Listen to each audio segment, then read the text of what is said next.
Elisabeth Borne est-elle la nouvelle Jamel Debbouze? Éric Ciotti gagne grâce à des chats. Encore une très belle semaine dans notre vie politique. Il est l'heure du 81e épisode de La Farce Tranquille. Taisez-vous. Non mais cet homme est ahurissant. Porte-parole du gouvernement. Ce que vous venez de faire, c'est super. Chers amis, on se retrouve avec joie en ce mois de décembre 2022. Ça y est, c'est bientôt l'heure du Papa Noël qui a sa hotte remplie de 49.3 et autres cadeaux sympathiques qui, de toute évidence, vont être un véritable plaisir pour la rentrée de janvier. Mais en attendant, si vous voulez soutenir l'aventure juste milieu, on a passé le cap des 300 000, on se rapproche déjà des 310 000. C'est complètement fou. N'hésitez pas à vous abonner et mettre le petit pouce bleu pour faire partie de la grande famille. Vous le savez, c'est votre émission politique, c'est La Farce Tranquille. Il est 18h, nous sommes mercredi, ou plus, c'est affinité, tu regardes quand tu veux, Dimitri, commence pas à être grognon. En tout cas, on commence tout de suite avec le sondage de la semaine. Maintenant ça va chier. La semaine dernière, j'avais un petit peu cherché les embrouilles. On va pas se mentir sur la question de la crise énergétique que traverse actuellement notre pays. Alors, pour les citoyens, à l'Elysée, il n'y a pas de problème. Emmanuel Macron a dit qu'il ne faut pas avoir peur, il n'y aura pas de coupure. Bon, les citoyens, forcément, eux ont peur. Mais c'est bon, après, tout le monde ne vit pas dans le même monde, c'est comme ça. Je vous avais posé une question, d'après vous, le gouvernement fait-il une bonne gestion de cette crise énergétique, oui ou non? Je m'y attendais à la réponse, on ne va pas se mentir, Nadine. Oui, 1,45%. Voilà. Non, 98,55%. Voilà. C'est une sorte de vote aussi démocratique que la France Insoumise. On y reviendra. Cette semaine, en parlant de la France Insoumise, c'est l'un des gros sujets, on va y revenir dans quelques minutes, pour ou contre le retour d'Adrien Quatennens à l'Assemblée nationale, accusé de violence conjugale. Il a été condamné à 4 mois de prison avec sursis. Qu'est-ce que vous en pensez, chers spectateurs? C'est le sondage de la semaine, résultat la semaine prochaine. Ouais, avant d'attaquer, petit scoop, tu sais, c'est Noël, c'est la fiesta. Juste milieu se met au diapason, on donne le là avec l'offre de Noël pour juste mensuel. C'est 10 balles de réduc. Ah ouais, papier numérique, il n'y a pas de problème. 10 balles de réduc. J'ai chaussé mon bonnet de Noël pour vous régaler. En plus, tu as 3 mois pour essayer, parce qu'il ne faut pas déconner. Peut-être que ça peut ne pas te plaire. Tu vois, t'hésites. Eh ben, il n'y a pas de problème. Tu as 3 mois, tu appelles le service client, il y a un lien par mail. C'est simple comme bonjour. Tu dis, je suis pas content, tu es remboursé. Intégralement. Et tu gardes tout ce que tu as reçu, papier ou numérique, il n'y a pas de problème. Donc voilà, c'est la petite offre, le lien dans la description de la vidéo. Ho ho ho. Et on va attaquer notre programme chargé, on va l'attaquer du côté des États-Unis. Si vous avez vu l'épisode de la semaine dernière, je vous disais, Emmanuel Macron a été en visite. Alors bon, Emmanuel Macron, c'est vrai que désormais, pour les Américains, j'ai plus l'impression qu'il a l'image de Michel Sardou que d'un président de la République. Ils se sont foutus de sa gueule dans les médias, c'était il y a quelques jours, suite au passage de Macron, ils se sont foutus de sa gueule dans une des plus grosses émissions américaines, extrait. Can we see Biden and Macron together? Oh yeah. Yeah, they look like a father and son law firm. Bonjour. How do you do? I brought you a baguette pour vous. Donc voilà, pendant que les Américains pensent qu'on leur a envoyé notre meilleur comique troupier, en France, ça c'était dans Nice Matin le 9 décembre. Alors on a un autre comique troupier bien connu pour sa maîtrise de la langue de Beyoncé, Jean-Pierre Raffarin. Alors lui, sans se mouiller, je veux dire, il a peut-être passé un petit peu trop de temps en Chine ou dans un resto chinois. Jean-Pierre Raffarin a dit qu'il faudrait quand même permettre à Emmanuel Macron de faire plus de 2 mandats consécutifs. Voilà. Illimité. Mais pas, c'est pas dictature, ça n'a rien à voir, parce que dictature, c'est quand les gens ne sont pas d'accord. Là, il est élu démocratiquement. Bon, avec 250% d'abstention, mais c'est pas le sujet. Mais voilà, arrête, parce que c'est un peu complotiste quand même. La danse du ventre continue autour des coupures d'électricité. Il y aura pas, on ne sait pas. Les Français ont encore et toujours, d'après nos gouvernants, un QI d'enfant de 2 ans et demi et encore un petit peu retardé, qui a été bercé trop près du mur. Nous ne sommes pas en train d'annoncer qu'il y aura des coupures de l'hiver. Voilà, encore une parole gouvernementale, on adore. Nous ne sommes pas en train d'annoncer aux Français qu'il y aura des coupures d'électricité cet hiver. Parce que parfois, à lire les journaux ou à écouter les chaînes de télévision, on a le sentiment qu'il y aurait quelque chose d'inéluctable avec des coupures qui interviendraient cet hiver. Et le roi de la com, retour sur le comique troupier Emmanuel Macron, qui était de retour en France après ses aventures américaines. Il a mis un masque au nom de la responsabilité. Oui, parce qu'il y a Covid aussi, c'est revenu. T'as vu, il y a des reportages. T'as BFM TV, ils ont fait un sondage sur est-ce que les gens veulent mettre un masque ou pas. 76%. Mais ils ont été obligés de baisser parce qu'au départ, c'était 8200%. Et ils ont dit non, les gens vont se rendre compte que c'est une connerie et qu'on a interrogé que des gens dont on connaissait déjà. Voilà. Donc Emmanuel Macron, pour donner l'exemple, il a mis un masque. Ouais. C'était sur BFM TV le 9 décembre. Il est quasiment seul à le porter. Emmanuel Macron masqué dès le début d'une réunion avec un message clair. Je suis les préconisations de mon ministre de la Santé. Je pense que c'est bien de faire de la pédagogie parce qu'on n'a pas envie de revenir vers les obligations généralisées forcément. Et tout le monde se met au diapason, même le ministre de la Santé, François Braun sur BFM face à Apolline de Malherbe. Donc déjà, tu as déjà là un risque de contamination intellectuelle. Le 9 décembre, il a dit, nous allons avoir un message plus fort concernant la vaccination. Maintenant, il va y avoir des morts. C'est quoi un message plus fort? Ça veut dire quoi? Un message plus fort, ça veut dire maintenant, il va y avoir des morts. Enfin, je crois qu'il faut être clair. On continue à mourir tous les jours en France du Covid. Hey, le problème de la mort, c'est que ça tue, mais ça tue plus quand c'est Covid. Donc c'est plus grave. La clope, alors que la consommation de tabac a augmenté en France, la clope, ça va. L'accident de bagnole, ça va. Mais Covid, tu meurs 2 fois en fait. On va commencer le petit tour des partis politiques qui ont encore été très très bons aujourd'hui dans cette scène politique française qui est l'équivalent du plus grand cabaret du monde, les frères Culbuto en moins. Ça c'était sur BFM TV le 7 décembre. On apprenait Damien Abad, tu le sais, accusé, 4 accusations contre lui. On parle de 2 viols, dont un avec soumission chimique, donc utilisation de drogue. C'est pas terrible. À la boulette. Mais il a été nommé président du groupe d'amitié France-Liban. Voilà, parce que à l'Assemblée nationale, parce que ça va en fait. Tu sais, as des groupes d'amitié à l'Assemblée nationale comme ça, pour faire croire que la France a encore une diplomatie, puis pour faire croire qu'à l'Assemblée ils servent globalement à quelque chose. Et puis en fait, tu as des groupes comme ça et qui appartiennent plus ou moins à des partis, et c'est en interne que les partis décident de qui va être nommé. Donc c'est La République En Marche, en toute connaissance de cause, qui a désigné Damien Abad. Il est toujours accusé par 4 femmes, dont plusieurs pour viol. Je viens de vous le dire, mais je répète parce que c'est pas évident. Continuez, Jackson. Vous m'intéressez. Toujours La République En Marche et la réforme des retraites, ça y est, on y est, un nouveau cirque démocratique où on va faire croire à une sorte de débat devant les Français où les oppositions vont dire « Oh, c'est pas bien quand même ». Mais bon, on a appelé à voter pour vous.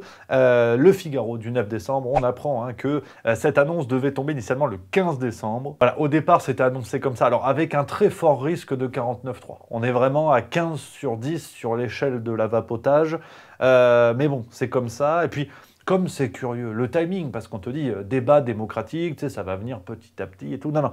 François Bayrou a publié une note en bois avec son... Parce que tu sais, il est commissaire au plan. Bon, c'est pas une blague, c'est la vérité. Et il a dénoncé, je cite, les 52,5 milliards d'euros de déficit moyen annuel, tout régime confondu, prévu en moyenne jusqu'en 2047. Donc il faut faire la réforme. Et patatras, toujours sur cette réforme des retraites, ça c'est BFM TV le 12 décembre. Et donc, au lieu d'opter pour le 15 décembre, nous ferons ça le 10 janvier, ce qui permet d'avoir quelques semaines de plus pour que celles et ceux qui ont davantage de temps libre ou que celles et ceux qui viennent de prendre des responsabilités puissent quand même, sur quelques éléments clés de la réforme, pouvoir échanger avec le gouvernement. 2 petites choses, déjà RIP, le Parlement, RIP la démocratie. Tu sens que le 49.3 pour La République En Marche, c'est comme un casier judiciaire bien chargé. C'est automatique, tu vois, à l'inverse des antibiotiques. Du côté du Rassemblement National, Marine Le Pen toujours en très grande forme. Ça c'était sur RTL le 8 décembre. Alors Marine Le Pen, elle nous dit, nous allons essayer de bloquer ce texte et nous voterons l'intégralité des motions de censure déposées, pas seulement la nôtre, toujours au sujet de la réforme des retraites. Non mais moi j'ai 89 députés, donc je vais surtout travailler à l'Assemblée nationale pour bloquer ce texte. Parce que c'est pour ça que les Français nous ont élus. C'est pas pour organiser des manifestations dans la rue. Ce texte, il pourrait passer via le projet de loi rectificatif de la sécurité sociale et donc via un 49.3. Eh bien, faire descendre les gens dans la rue, c'est pas un moyen de pression aussi. Eh bien, je redis ce que j'ai dit. Déjà, si c'est le cas, alors nous voterons l'intégralité des motions de censure qui seront déposées, quel que soit le groupe qui les dépose.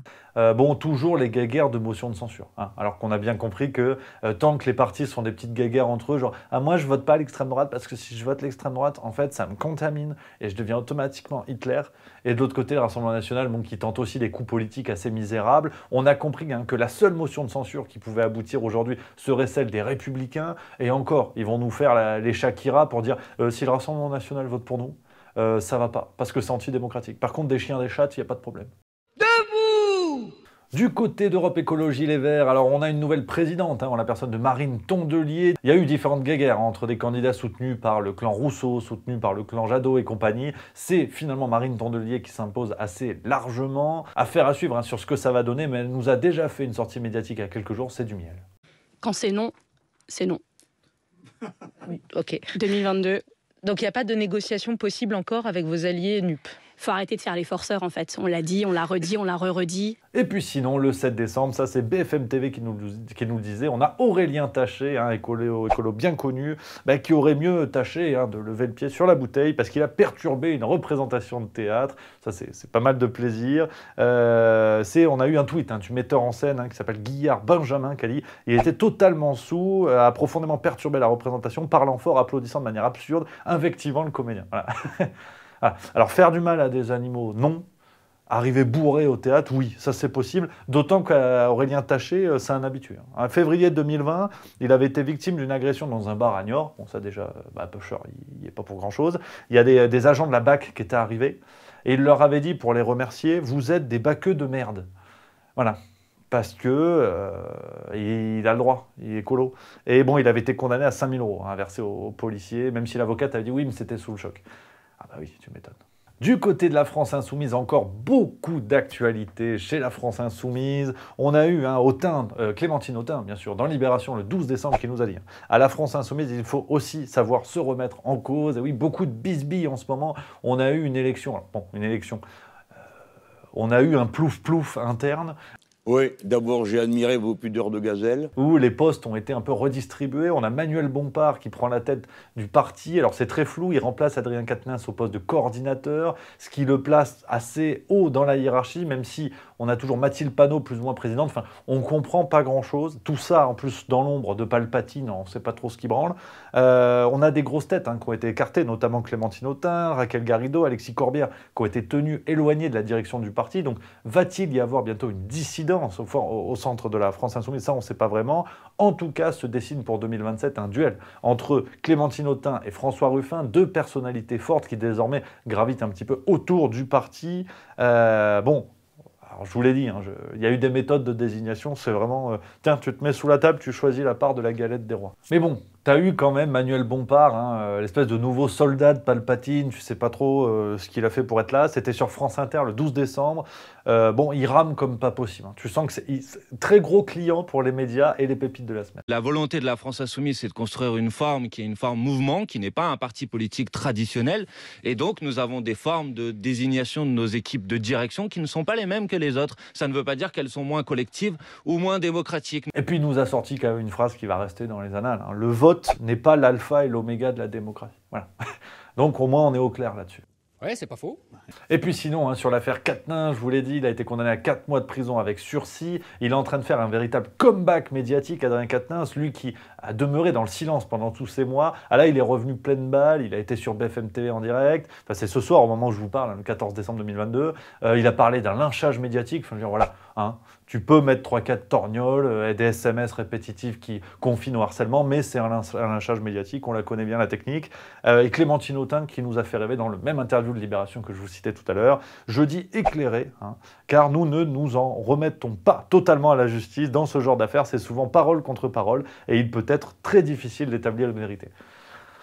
Moi, je pensais qu'il fallait écouter la parole des femmes, féminisme, Clémentine Autain, balance ton porc, comme quoi tout change. Du côté du Parti Socialiste, enfin vraiment ce qu'il en reste, là j'ai pas trop envie de tirer sur l'ambulance, encore une très belle semaine pour Anne Hidalgo, qui commence à attraper le syndrome d'Emmanuel Macron. C'est-à-dire qu'elle est omniprésente dans les médias, mais dès qu'elle va dans la rue, ça part en couille. Et là, typiquement, elle fait une allocution dans la rue, t'as un monsieur qui arrive derrière, qui dit « Vous êtes la honte de la France ». On peut pas lui donner tort. Vous êtes la honte de la France, vous êtes la honte de Paris. On a mis 2 siècles à faire de Paris la plus belle ville du monde. En 2 mandats, vous en avez fait la poubelle du monde. Et sinon, je vous l'ai dit, du côté des Républicains, alias les meilleurs amis des 30 millions d'amis, c'était le 11 décembre, Éric Ciotti est le nouveau président du parti. Il s'impose au 2e tour face à Bruno Retailleau, 53,7% contre 46,3%, avec une abstention supérieure à 30%. Alors bon, je vous disais la semaine dernière que les gens pouvaient voter jusqu'à 3 fois chacun, comme quoi même des magouilles, ça suffit pas. Bon, bah rendez-vous aux prochaines primaires pour faire voter des hamsters, des concombres, des cactus. Mais en tout cas, bon, ça leur pose pas trop de problèmes. Et puis, Éric Ciotti, tu sens qu'il est, il est déjà au niveau. Sur le Pécresse Hall of Fame, il va bientôt avoir son étoile. Il était, 12 décembre RTL dans les médias et déjà des citations de très haut niveau. Quand la droite est droite, il n'y a pas besoin d'extrême droite. J'entends tous ceux qui veulent notre mort, qui l'espèrent. Nous allons les décevoir dans la clarté. Donc voilà les amis, on arrive au bout de cet épisode, mais on ne va pas se quitter comme ça. On finit avec les pépites de la semaine. Et cette semaine, je vous ai gâté avec 3 pépites. On commence le 8 décembre, Anne Hidalgo, encore et toujours, qui est prof d'histoire en fait. Voilà, qui nous donne des références plus ou moins approximatives. Mais si tu dis qu'elle a faux, c'est que tu es complotiste et machiste et antiseptique. Mais ce que nous dit aussi la guerre en Ukraine, c'est que finalement, tous les conflits sur la planète depuis au moins la Première Guerre mondiale sont des conflits liés à l'appropriation des énergies fossiles. 11 décembre, on a la vanne du siècle d'Elisabeth Borne à l'Assemblée nationale. Alors, une vanne, une séquence qui effectivement fait ricaner, qui fait rire jaune surtout, mais qui est finalement le résumé de cette année qu'on a vécue ensemble dans la farce tranquille à travers les élections présidentielles, les législatives, ces bagarres d'opposition. On comprend avec une seule séquence cette façon théâtrale de faire vivre notre vie, notre démocratie française. J'en perds les mots tellement je suis outré par ce spectacle qui se révèle dans un grand éclat de rire partagé par tout le monde. C'était le 11 décembre à l'Assemblée nationale. Enjoy. Alors finalement, pourquoi avez-vous si peur du débat ?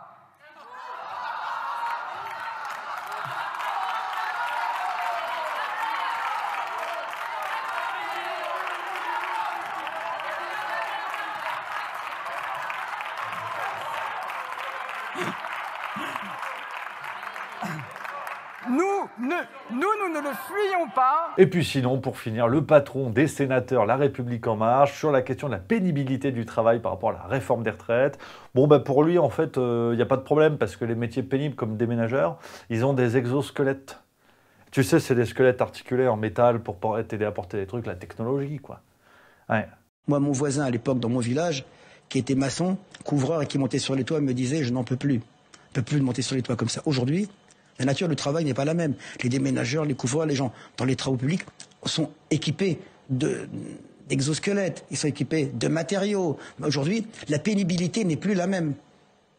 Bon, c'est pas qu'il est à côté de la plaque, c'est qu'il a quitté la maison où se trouve la cuisine, où se trouve la plaque. Donc voilà les amis, on est vraiment au bout cette fois du 81e épisode de La Farce Tranquille. J'espère que ça vous a plu. On se retrouve encore la semaine prochaine pour l'épisode avant les vacances de Noël et on aura une petite pause d'une semaine, mais il y a des surprises qui arrivent. J'espère que ça vous a plu. N'hésitez pas à découvrir les autres vidéos juste mieux, c'est le plaisir. Ou alors vous vous abonnez. Et puis moi je vous embrasse, on se retrouve très vite.